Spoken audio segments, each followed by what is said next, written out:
Exercise 2218 turns our attention towards manufacturing cycle efficiency. This is usually the purview of the time and labor people, the folks who study efficiency, but many times a manager, him or herself, will be asked to compute this and consider it. So they give us some information here, but the underlying piece of the information that you have to remember is that the only value added time is process time. Everything else is non-value added. So our goal is to maximize our process time and minimize all the others. Well, given the basic information as things are right now, they tell us the process time is 6 hours. Or 6 days, I'm sorry. They tell us that the inspection time is 8/10 of a day. Move time is a total of 3.2 days.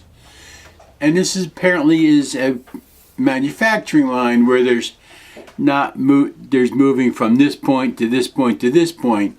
I can't imagine a factory so big it would take 3.2 days to move from one end to the other. The wait time, the time the product stands waiting to be worked on at each different machine, each different station, is 5 days.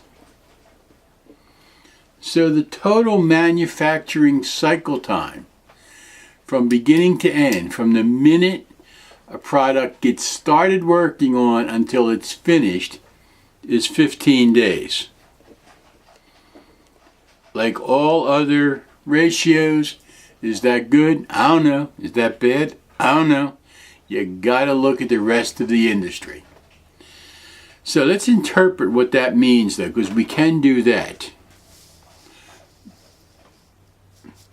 If we look at these numbers,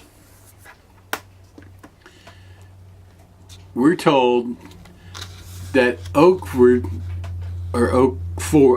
is spending about 40% of its time on value-added activities. And how did I come up with that number? Clearly, you know it's not because I'm a genius. The cycle efficiency is the process time, value-added time, divided by total time, 40%. Okay, 6/15 of the time is value-added. Unfortunately for them, that means that 60% of their time is essentially twiddling their thumbs. They're not making anything. They're waiting for stuff. They're moving stuff. They're inspecting stuff. They're not adding value. If that's normal for the industry, that's fine. But that's an awfully large amount of time to spend not getting anything done. Then they say, suppose we can reduce the move time by 1.2 days and the wait time by 2.8 days. The manufacturing cycle time, and if you do the math, just take these numbers and reduce the move time by 1.2 and the wait time by 2.8. If you do that,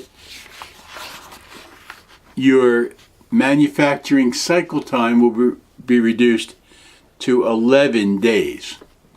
That may not be wonderful, but it's a hell of a lot better than 15. And the manufacturing cycle efficiency will be 54.5%. And that's computed by dividing the 6 days, the actual value added time, divided by the new total efficiency time of 11 days. Now, 54.5%, that's better. That means you're spending over half your time on value added activities. That's better. Still may not be industry leading, but it's better. You want to always maximize the value added time, the process time, and minimize all the others. That's the only reason for looking at manufacturing cycle efficiency. Can we spend less time on non-value added activities?